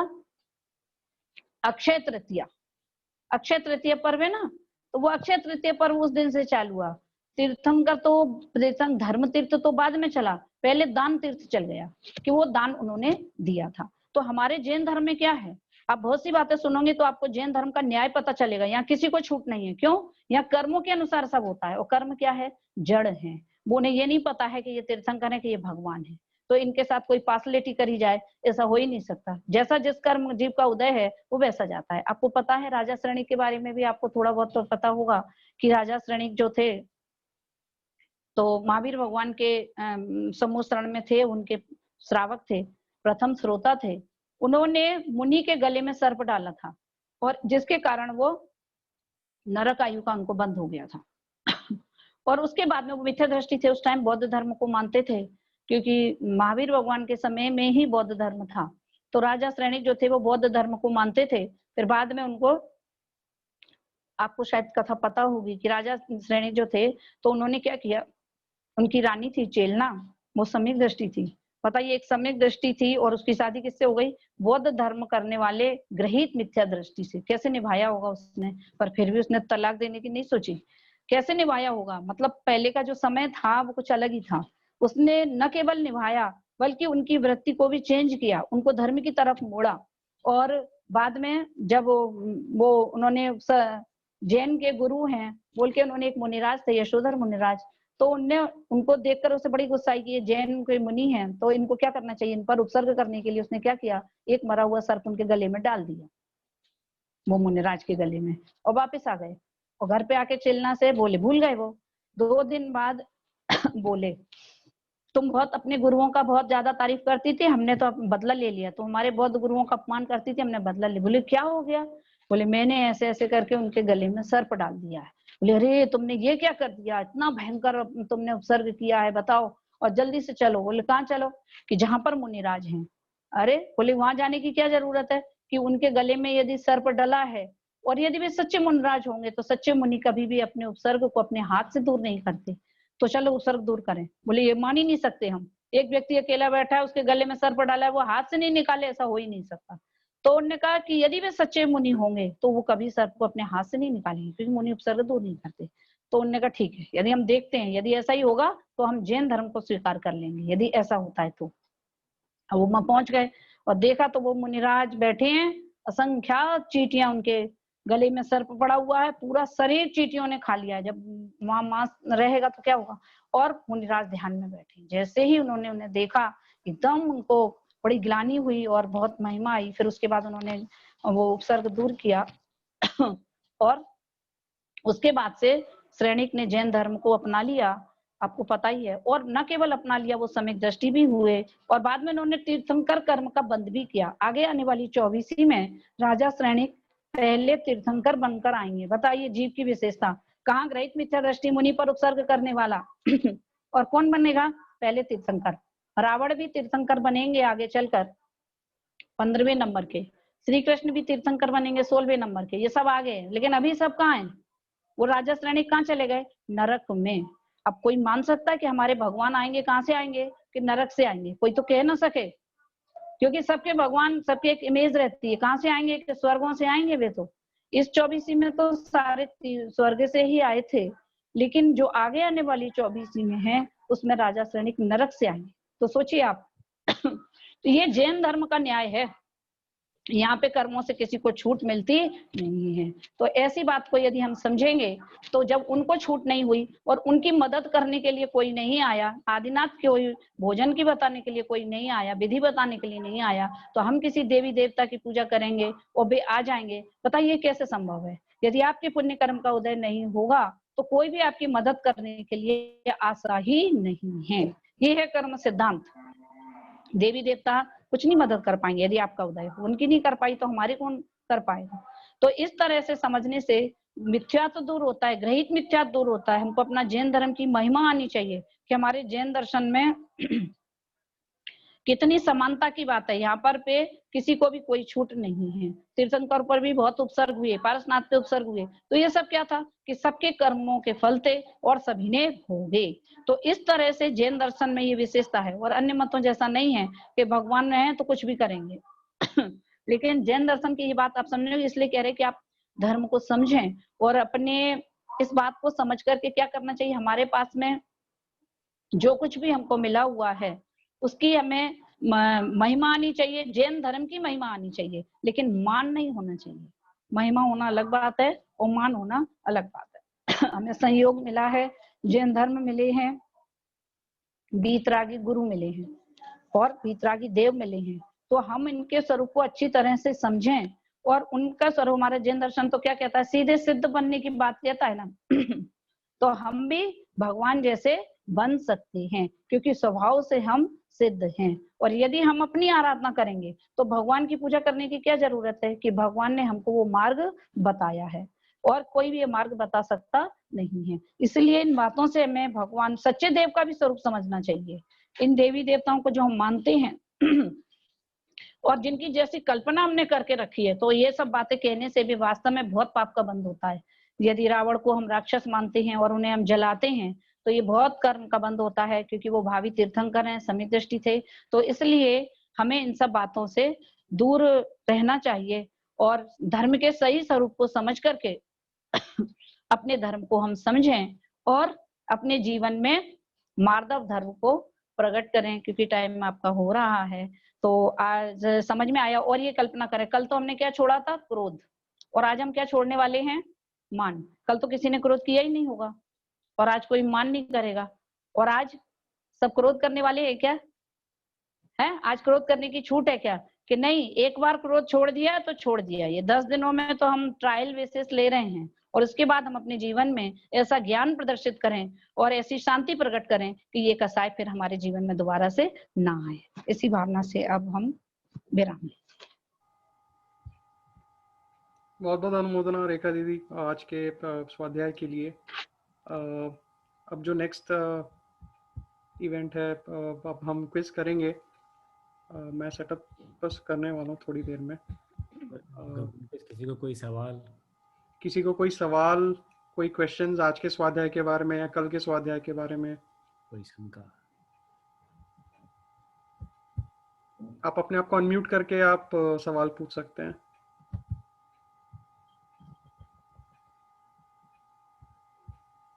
एक छोटी सी बात दिमाग में आई थी कि बौद्ध धर्म उस समय से शुरू हो गया था, भगवान महावीर के टाइम से, और उससे पहले था बौद्ध धर्म। मेरे आई डिडंट नो दैट। मेरे हिसाब से महावीर भगवान के समय ही उनका जन्म हुआ था। दोनों समांतर धर्म हैं। महावीर भगवान के समय पर ही बौद्ध धर्म शुरू हुआ था। माने जो बुद्ध थे, बुद्ध का जो जन्म है वो महावीर के समानांतर ही है। और जैन धर्म के अनुसार यदि हम देखें तो उन्होंने पहले जैन दीक्षा ली थी, लेकिन बहुत कठिन लगने से उन्होंने वो मार्ग छोड़ा, क्योंकि वो उन्होंने नग्न दिगंबर वेश धारण किया था, लेकिन उन्हें फिर कठिन लगने लगा, वे उसे नहीं निभा पाए। तब उन्होंने फिर एक अलग मत चलाया, और बौद्ध मत। और दोनों का जन्म भी क्या है? बिहार में हुआ है। गया में जन्म हुआ है इनका, बुद्ध का, और इनका जन्म हुआ है वहां कुंडलपुर में। तो दोनों का ही जन्म वहां पर है, तो बहुत सी समानताएं हुई हैं। इसलिए बहुत सा जैन और बौद्ध को मिक्स हो गया है, लेकिन वो महावीर भगवान के समय पर ही हुआ था, उसके पहले नहीं। Okay, thank you, thank you.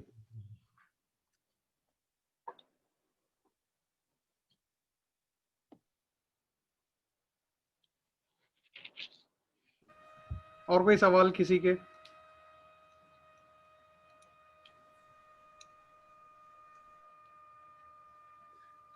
अच्छा, आप सब लोग वैसे म्यूट पे हैं, तो आप अनम्यूट करके आप अपना सवाल पूछ सकते हैं अगर किसी के पास और कोई सवाल है। ओके, शायद नहीं है, तो गेम कंटिन्यू। आज का क्विज हम चालू करते हैं। मैं अपना स्क्रीन शेयर कर रहा हूँ। कहूट पे जाके आप ये लॉगिन कर सकते हैं kahoot.it में, और ये कोड डाल के, और हम थोड़ी देर में जैसे ही बाकी प्लेयर्स ज्वाइन कर लेंगे फिर हम स्टार्ट करेंगे। जी अलाउ नहीं है आज।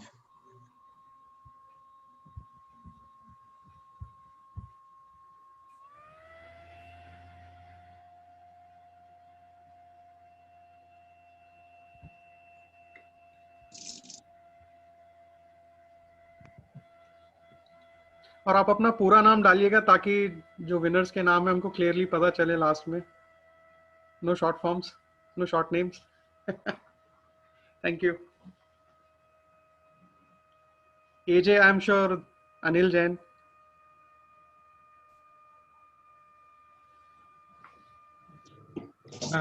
मेरा एक क्वेश्चन था, जब तक लोग ज्वाइन कर रहे हैं। हाँ,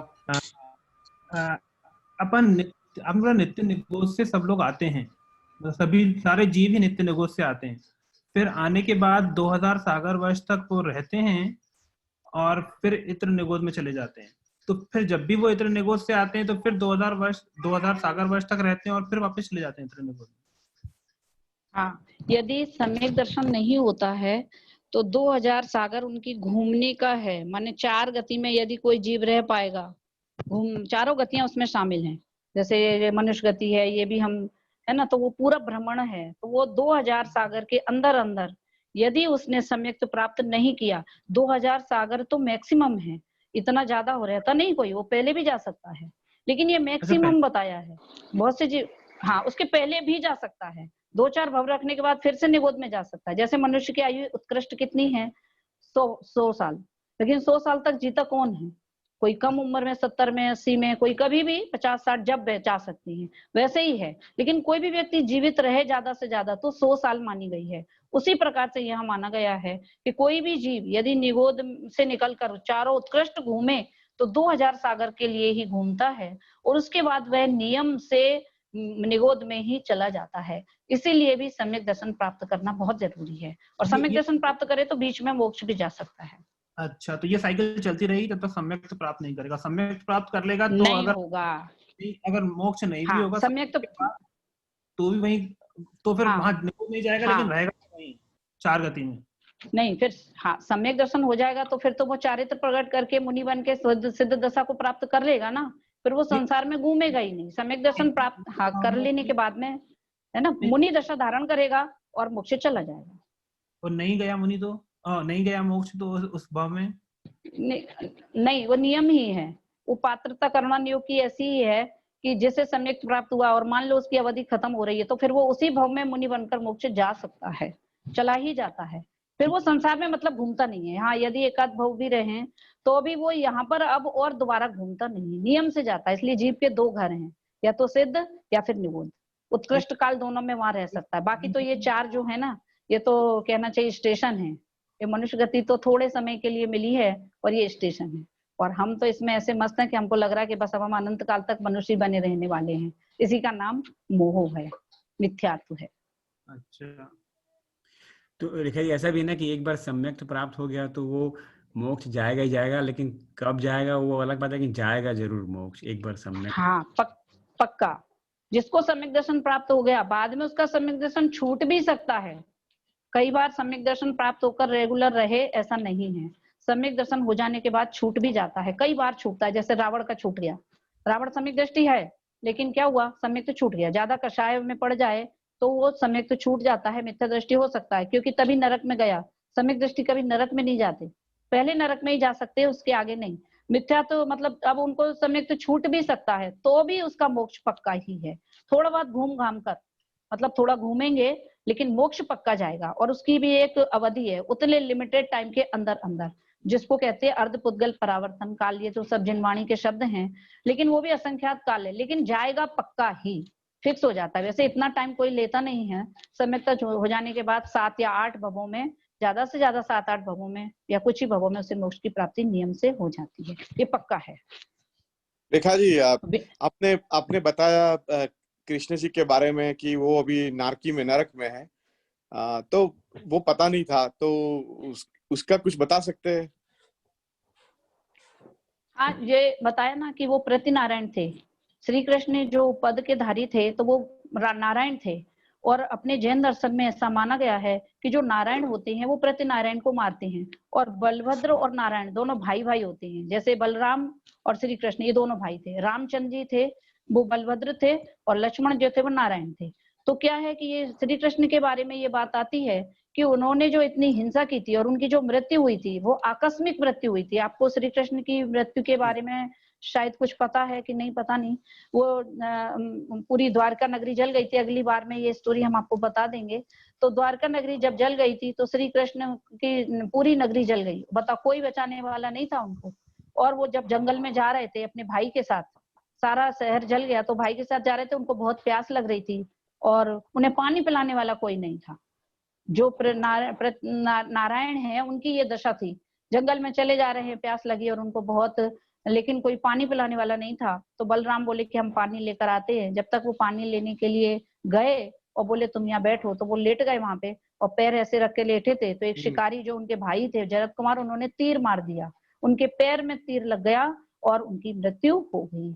तो आर्त ध्यान से मरने के कारण वो नरक में चले गए। और उनके जीवन में हिंसा तो थी, जरासंध को मारा था और अपना धर्म के, हाँ, तो इसलिए उनके नरक आयु का बंद हो गया और इसलिए वो नरक में चले गए। लेकिन वो भविष्य के तीर्थंकर हैं, इसलिए आप उन्हें नारकी नहीं देख करके, वो भविष्य के सिद्ध हैं। 16वें नंबर के तीर्थंकर होने वाले हैं निर्मल नाम से, और जो रावण है वो 15वें नंबर के तीर्थंकर बनेंगे।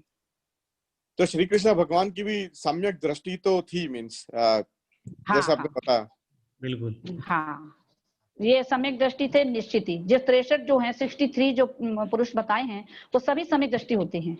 कई पर छूट सकता है, उनका छूट जाता है, लेकिन कुछ ही थोड़े ही भवों में, क्योंकि देखिए अगली 24 आएगी कुछ ही हजार वर्षों बाद, तो वो फिर से आकर के सब अपने जितने भी ये नरक चले गए हैं, चक्रवर्ती थे कुछ, वो सब चले गए, सब सम्यक दृष्टि थे, लेकिन कभी कभी परिणामों के उससे चले जाते हैं, लेकिन आगे चल करके सब तीर्थंकर बनकर मोक्ष में जाने वाले हैं। इसलिए श्री कृष्ण भावी तीर्थंकर हैं, ऐसा कह सकते हैं अपन। Thank you.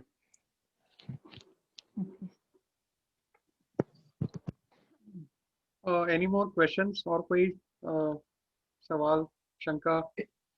एक क्वेश्चन मेरे दिमाग में था, ये आज के धर्म के हिसाब से नहीं, बट ऐसे ही जनरल कि जैनिज्म प्रातः जैनिज्म सबसे प्राचीन धर्म है, लेकिन वो भारत में ही पाया जाता है और बाकी विदेशों में नहीं पाया जाता। इसका क्या कारण है? जबकि मनुष्य जाति भी काफी पुरानी है, तो ऑस्ट्रेलिया हो गया, नॉर्थ अमेरिका हो गया, बाकी के जो अलग द्वीप हैं, महाद्वीप हैं, उन द्वीपों पे जैन धर्म का प्रचलन नहीं हुआ या हमें पता नहीं है? नहीं, देखिए आपकी बात बहुत सही है, जैन धर्म बहुत प्राचीन धर्म है, लेकिन शास्त्रों में ऐसा वर्णन आता है कि चौथे काल में जो धर्म था, काल परिवर्तित होते बताया ना, अभी पंचम काल चल रहा है, ये तो कहने में सुनने में आता है। तो इस पंचम काल में क्या है, धर्म की हीनता होती चली जाएगी, हीनता होते होते धर्म नष्ट होगा पंचम के अंत में। तो उसकी शुरुआत है ये कि लिमिटेड लोगों के पास, लिमिटेड क्षेत्र में, इसलिए ये सिमटता जा रहा है, ये काल के प्रभाव से हो रहा है, लेकिन ये लगे चलता रहेगा मतलब पंचम के अंत तक। लेकिन ये काल के दोष के कारण ही क्या हो रहा है कि जैन धर्म धीरे धीरे खत्म होता जा रहा है, क्योंकि ये अवसर्पणी काल है, इसमें सब कुछ घटता हुआ होता चला जा रहा है, धर्म वगैरह सब घटता चला जा रहा है। तो ये काल के प्रभाव से ऐसा हो रहा है। नहीं तो पाकिस्तान देखिए पहले भारत का था, अभी अलग हो गया। हमारे यहाँ कहते हैं अफगानिस्तान था, वो हमारा देश का हिस्सा था। ये सारे जो देश हैं वो सब भारत के ही हिस्से थे। धीरे धीरे सभी अलग अलग होते जा रहे हैं, सबने अपना अपना अलग धर्म मान लिया, और अलग अलग धर्मों के कारण वो चीजें अलग हटती ही जा रही हैं। तो धर्म को घटना है तो कारण भी वैसे ही लगते जा रहे हैं। इसलिए हमें अपने आप को भाग्यशाली समझना चाहिए कि हम जैन धर्म से अभी भी जुड़े हुए हैं, क्योंकि शांति का मार्ग यदि मिलना है तो वो इसी धर्म से मिलना है, ऐसा हमको विश्वास करना चाहिए। ये 21,000 वर्ष का है, ये पश्चिम काल 21,000 वर्ष का है, तो 21,000 वर्ष तक धर्म रहेगा, लेकिन घटता हुआ चला जाएगा। तो उसका कारण ही यही है, अलग अलग हटते जाएंगे, सब धर्म से दूर होते जाएंगे, बाद में बहुत कम लोग रहते जाएंगे, ये उसी की निशानी है, इसलिए ये सब जगह से हट रहा है। धन्यवाद। So मेरा एक लास्ट आई थिंक एक क्वेश्चन है कि क्वेश्चन ले ले। तो इस जन्म में हमें आई थिंक हमारा गोल यही होना चाहिए कि हम सम्यक दर्शन एटलीस्ट पा सके। तो हमारा, बिकॉज मुनि तो पता नहीं बनेंगे कि नहीं, बट एटलीस्ट सम्यक दर्शन हो जाए तो हमारा जन्म सफल हुआ, लाइक काइंड। तो उसके लिए हम क्या कर सकते हैं, वो अभी नेक्स्ट लेक्चर्स में आप कुछ फोकस कर सके तो that will be really good, but आपका बहुत अच्छा लेक्चर है, हमको बहुत अच्छा जानने को मिल रहा है, so thank you for that. इसलिए तो कह रहे हैं, स्वाध्याय जब हम करते हैं तब हमें अपने मनुष्य जीवन की कीमत पता चलती है ना, कि हम मनुष्य भव मिला है। तो सम्यक दर्शन माने क्या, अपने को पहचानो। हम शरीर से अपने को देख रहे हैं तो शरीर हम नहीं है, ये तो 2-4 साल 5 साल में छूट जाएगा, लेकिन हम फिर भी रहेंगे। तो हम कुछ अलग हैं, बस उस अलग को पहचानना, उसका नाम ही सम्यक दर्शन है।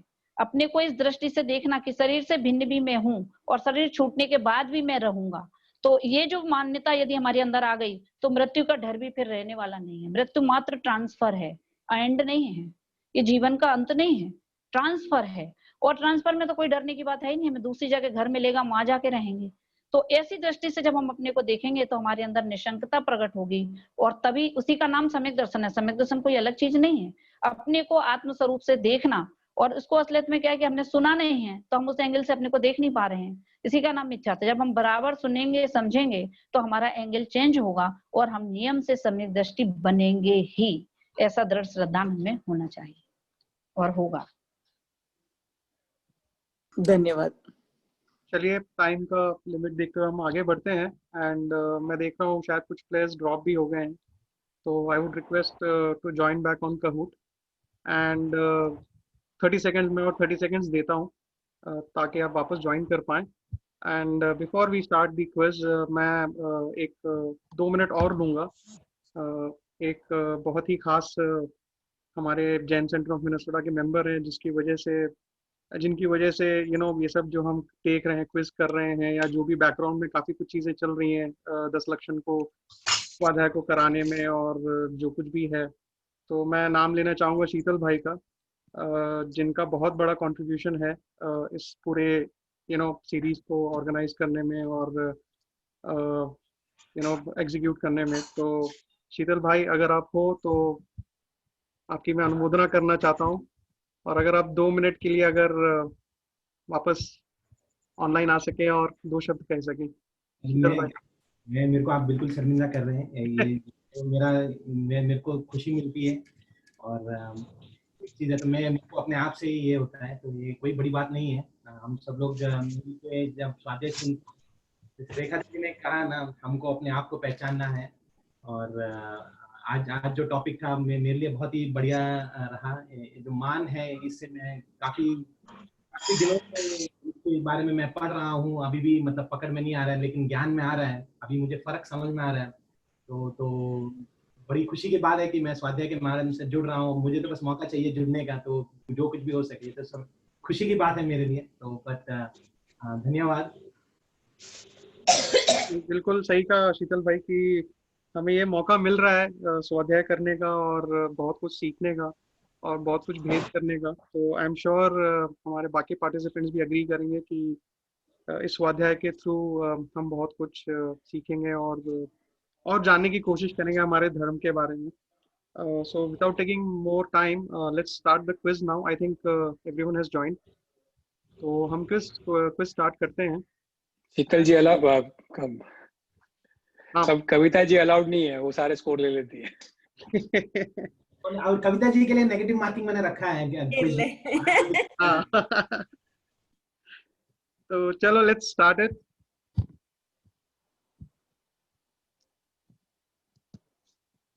अब मैंने म्यूजिक थोड़ा ऑफ कर दिया so that we can. Okay, पहला है मार्दव किसे कहते हैं? Which of the following means मार्दव?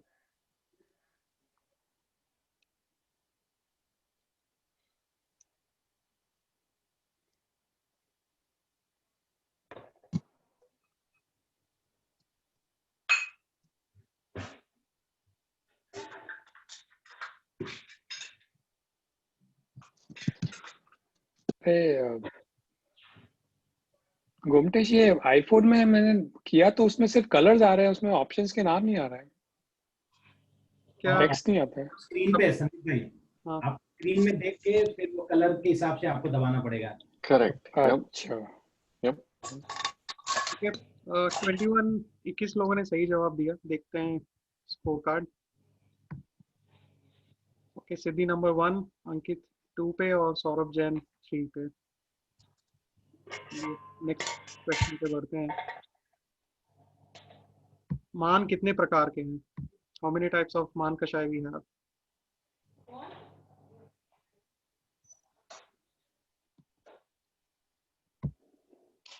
ये स्वाध्याय के शुरू में कवर किया गया था। आई एम श्योर सब लोग इस आंसर को सही देंगे।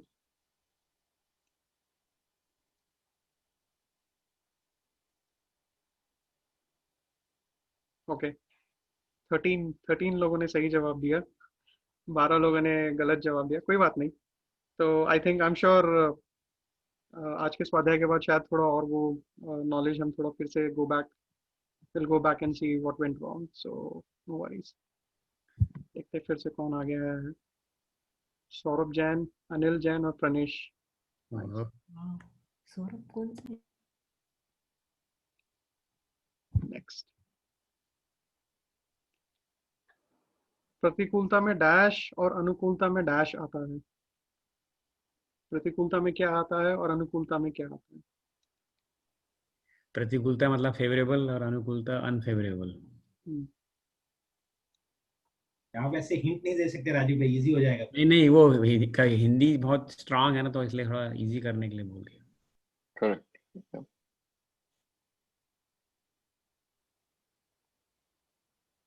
ओके, 12 लोगों ने सही जवाब दिया। तो प्रतिकूलता में क्रोध आता है और अनुकूलता में मान आता है। चलिए देखते हैं। सौरभ, प्रणेश और अनिल। अरे वाह। चलिए next. Which of the following personalities go to नरक due to मान कषाय? इनमें से कौन से कैरेक्टर्स जो हैं वो मान कषाय की वजह से जो नरक में जाएंगे?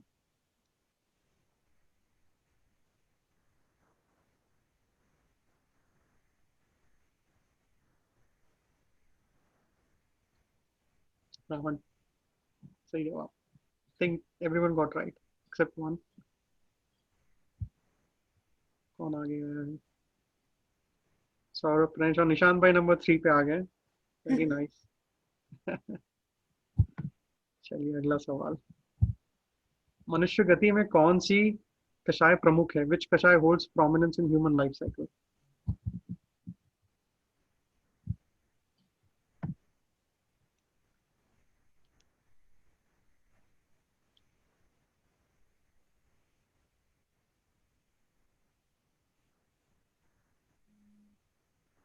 करेक्ट, मान।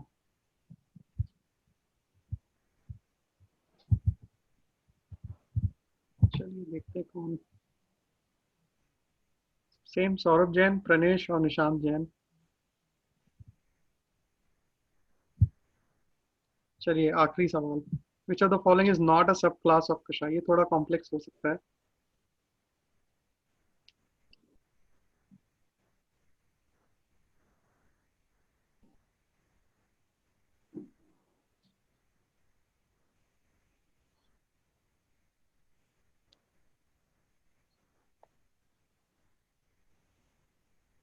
पापानुबंधी कषाय। ओके, 15 लोगों ने सही जवाब दिया। Very nice. चलिए देखते हैं फाइनल स्कोर बोर्ड।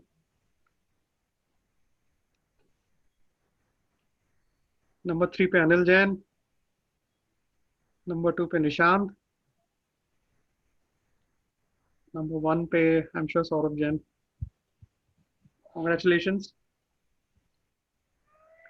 नंबर 4 पे मीतल है, नंबर 5 पे Siddhi. Congratulations to all of you.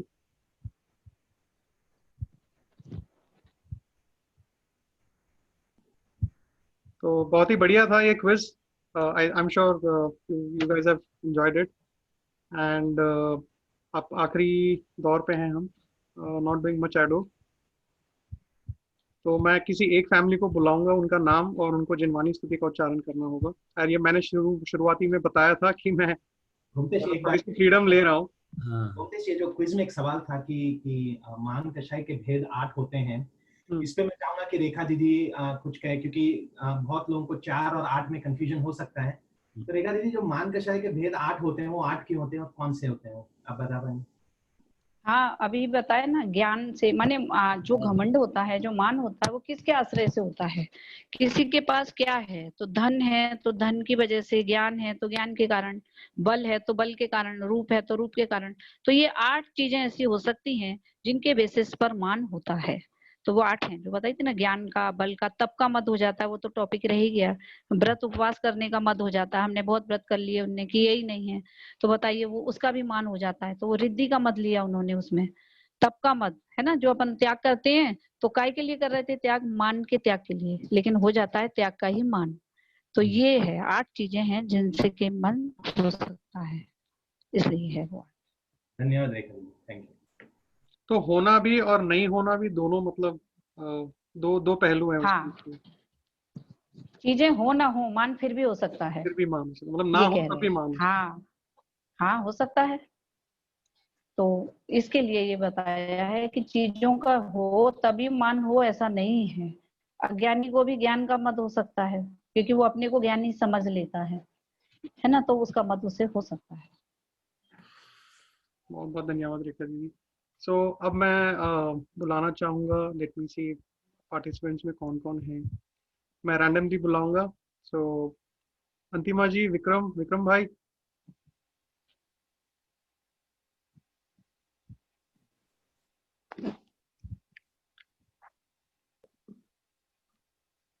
सहजानंदी शुद्ध स्वरूपी अविनाशी मैं आत्म स्वरूप।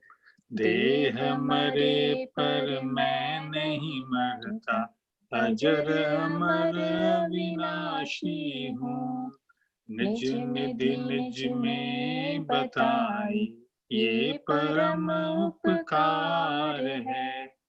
इसके लिए जिन वाणी माँ को वंदना शत बार है। 9 बार नमोकार मंत्र पढ़ेंगे।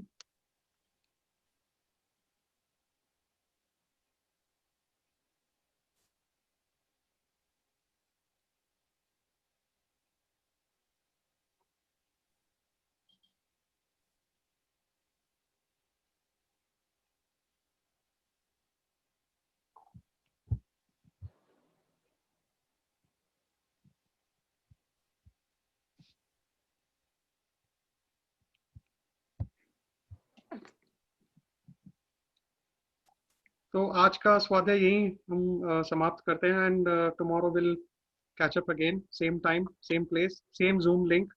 और कोई भी फीडबैक या क्वेश्चंस या जो भी हो please send it across to me और राजीव भाई और शीतल भाई, तो हम लोग उसका आंसर करने की कोशिश करेंगे। सभी को जय जिनेंद्र। जय जिनेंद्र। जय जी।